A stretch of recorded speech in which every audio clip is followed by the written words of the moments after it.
എന്താ നിർത്തിക്കളഞ്ഞത്? ശരി ചമ്പക, ശരി. സിരിപ്പ് ടെലഫോൺ മണി പോലൻ കാതിൽ മുഴങ്കട്ടു ചമ്പകോ. ശരി, ഭയപ്പെட വേണ്ട ചമ്പകോ. പക്കത്തില് വാ. നീ ആരെയാ പാക്കുന്നത്? அந்த ലാസറേപ്പനെ? அந்த ആൾ മുട്ടാൾ കഴുത. ഇതൊന്നും മനസ്സിലാക്കാനുള്ള മൂളയില്ല. നീ അപ്പടിയേ വന്ന് ഒരു കിസ് കൂടെ.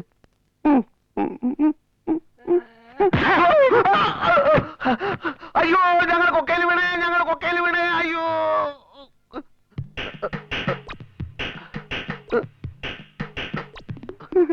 സോറി, സ്വപ്നത്തിലൊരു ആക്സിഡന്റ് ഉണ്ടായി, ഞങ്ങൾ കൊക്കയിൽ വീണു. ഞങ്ങളാ? ഞങ്ങളെന്ന് പറഞ്ഞാൽ ഞാനും പിന്നെ സ്വപ്നത്തിലെ ഞാനും. കണ്ട പെണ്ണുങ്ങളെ സ്വപ്നം കണ്ടോണ്ട് കിടക്കാണ്ട് പോയി ചായ തിളപ്പിക്കടാ. അല്ല, മരങ്ങോട് പണിയും ചെയ്യില്ല. നമ്പർ 12 ഇത് തന്നെ, ഇത് തന്നെ.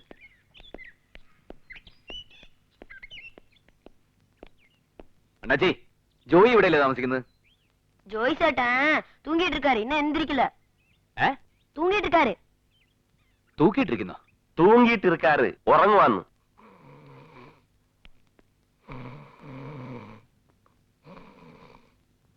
പൊതച്ച് കിടന്ന് നല്ല ഉറക്കവാ. ചെന്നവന്റെ നടുവിന് നോക്കി ഒരു ചവിട്ട് കൊടുക്കട്ടാ. അതെന്തിന്? ഒരു സന്തോഷത്തിന്. അവന്റെ ഇളയാപ്പൻ അപ്പുറത്തുണ്ട്. നമുക്കവനെ കട്ടിലോടെ തൂക്കി പുറത്തേക്ക് കൊണ്ടുപോവാം. പുറത്തേക്ക് കൊണ്ടുപോകാനോ? എന്താ കാര്യം? നമ്മൾ സ്നേഹം പ്രകടിപ്പിക്കുന്നത് ഇളയാപ്പൻ കാണണ്ട.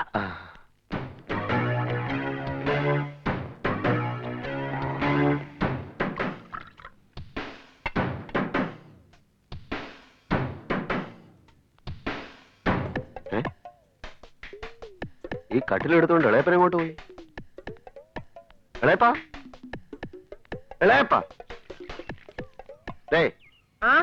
நம்ம லாசர் இளையப்பன் கட்டில படுத்திருந்தாரு, இப்படி வந்தாரா? அவரா? அது அவருக்கு என்ன உடம்பு சரியில்லையா? ஏன் தூக்கிட்டு போறாங்க? தூக்கிட்டு போய்? ஆரு தூக்கிட்டு போய்?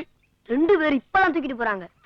കർത്താവേ, കാശ് കൊടുക്കാൻ ആരോ പിടിച്ചോണ്ട് പോയതാ. എങ്ങോട്ടാണ് പോയത്? இப்படிதான் போனாங்க. അപ്പോ നീ വേഗം പോയി നമ്മുടെ പണിക്കാരെ മുഴുവൻ അങ്ങോട്ട് വിളിച്ചോണ്ട് പോ. ഞാൻ പോയി നോക്കാം.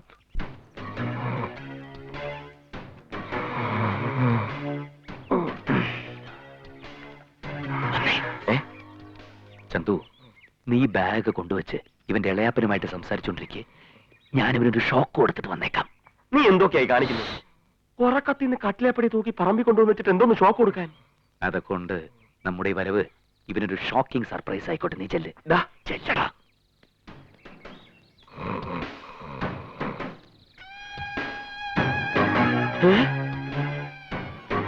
അപ്പൊ അതാര്? എടാ ചന്തു, നീ എങ്ങനെ ഇവിടെ വന്നു? അപ്പൊ നീ അല്ലേ ആ കട്ടിലിൽ കിടക്കുന്നത്? ഏയ്, അത് ഞാനായിരിക്കാൻ വഴിയില്ല.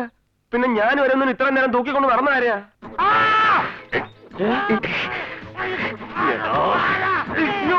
കുഴപ്പമായി.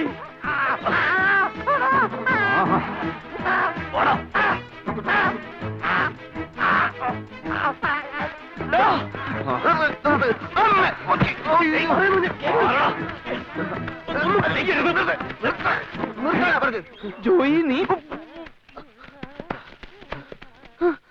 ഇളയപ്പന്റെ കണ്ണുപ്പെടുന്നതിന് മുമ്പ് പോ. ഇളയാപ്പൻ നീ വാ, ഞാൻ പറഞ്ഞുതരാം.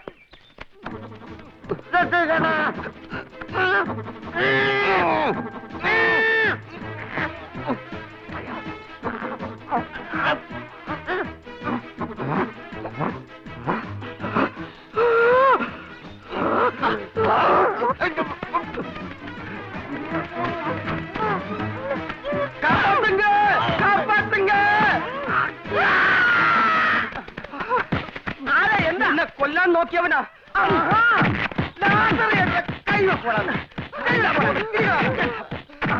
മതി മതി മതി, നിർത്ത് നിർത്ത്. ഇനി ഇടിച്ചവൻ ചത്തു.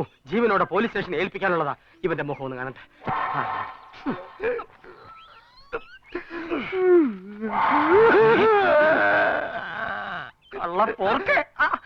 എന്തിനാടാ എന്നെ കൊല്ലാൻ നോക്കിയത്?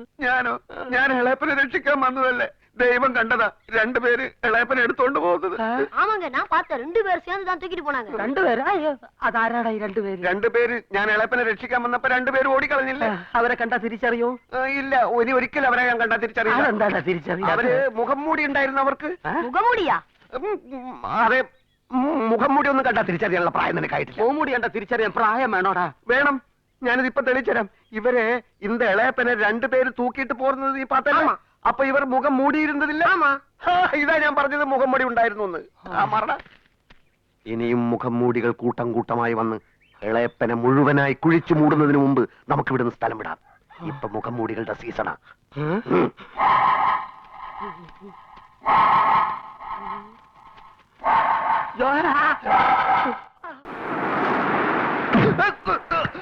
നിന്നെ പിടികൂടാൻ തന്നെയാണ് ഞാൻ ഈ പോണ്ടിച്ചേരിയിലേക്ക് വണ്ടി കയറിയത്. പക്ഷെ കാലക്കേടിന് എന്റെ കൈ കിട്ടിയത് ഇളയപ്പനെ ആയിപ്പോയി. ഇങ്ങനെ ഉപദ്രവിക്കാൻ മാത്രം ഞാൻ എന്ത് ദ്രോഹം ചെയ്തടാ? നിനക്കത് അറിയില്ല അല്ലേ?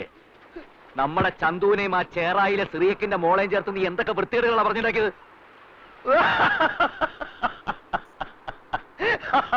നീയോ അത് വിശ്വസിച്ചോ? അതെന്റെ ചെറിയൊരു കലാപരിപാടി അല്ലായിരുന്നോ? വെറും പുഴു.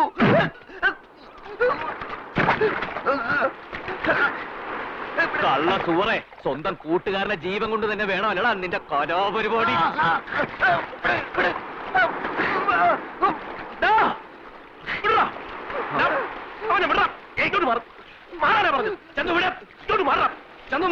അവനോട് വന്നപ്പോ പോലെ തുടങ്ങിയാണല്ലോ ഇവനാ ഈ വൃത്തിയിട്ടവനാ എല്ലാത്തിനും കാരണക്കാരൻ. നിന്നെയും ആ ചേറായിലെ പെണ്ണിനെയും ചേർത്ത് ഇവൻ വേണ്ടാത്തൊക്കെ ഉമ്മയെ പറഞ്ഞ് വിശ്വസിപ്പിച്ചുകൊണ്ടാ അവളാ സിറിയക്കിന് ഊമൊക്കെ തയ്ച്ചത്.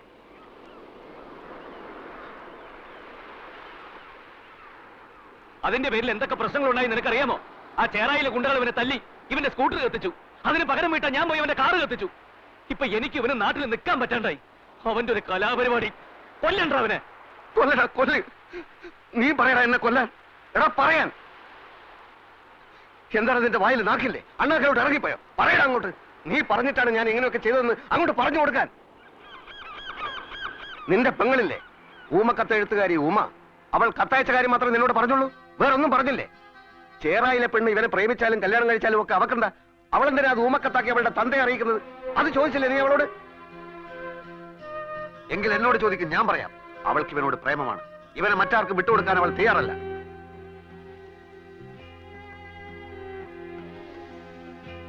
പക്ഷെ ഇവനോ? അവിടെയാടാ നീ നിന്റെ കൂട്ടുകാരനെ തിരിച്ചറിയേണ്ടത്. നിന്റെ വീട്ടിൽ കയറി ഇങ്ങനെ ഒരു കുഴപ്പം കാണിച്ച് നിന്നെ നിന്റെ വീട്ടുകാരെ വിഷമിപ്പിക്കാൻ ഇവൻ തയ്യാറല്ല.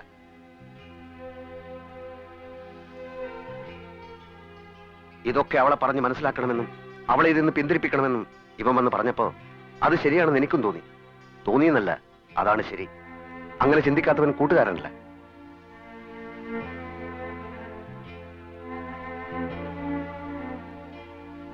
പക്ഷേ നിന്റെ അല്ലേ പെങ്ങള്? ഇതൊന്നും പറഞ്ഞാൽ അവളുടെ തലേ കയറില്ലല്ലോ.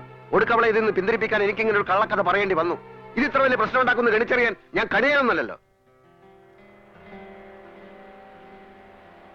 ഇപ്പൊ നീ എന്നെ തല്ലിയതിലും ചീത്ത വിളിച്ചതിലും എനിക്കൊരു വിഷമമില്ല. എല്ലാം എന്റെ കൂട്ടുകാർക്ക് വേണ്ടിയാണെന്നുള്ളതിൽ സന്തോഷമേ ഉള്ളൂ. ജോയി, എന്നോട് ക്ഷമിക്കണം. ഞാൻ നിന്നെ ഉപദ്രവിച്ചതിനും ഉമ ചെയ്തു പോയ തെറ്റിനും മാപ്പ്. പക്ഷേ ഇപ്പൊ എനിക്ക് എന്റെ പെങ്ങളെ കുറിച്ച് ഓർത്ത് അഭിമാനം തോന്നുന്നു. ഇങ്ങനെ ഒരു മനസ്സുള്ള ഇവനെയല്ലാതെ വേറെ ആരെയാണ് അവൾ ഇഷ്ടപ്പെടുക? നീ കൊടുത്ത ദാനമല്ലടാ അവൾക്ക് ഈ ജീവിതം തന്നെ. അതവൾ നിനക്ക് വേണ്ടി മാറ്റിവെച്ചില്ലെങ്കിൽ പിന്നെ അവൾ എന്തിനു കൊള്ളാമടാ? എന്നെ വിഷമിപ്പിക്കണ്ടെന്ന് കരുതിയല്ലേ നീ അവളുടെ സ്നേഹം നിരസിക്കുന്നത്? അവൾക്ക് നിന്നെയും നിനക്ക് അവളെ ഇഷ്ടമാണെങ്കിൽ പിന്നെ ഞങ്ങൾക്ക് എന്താണ് വിഷമം?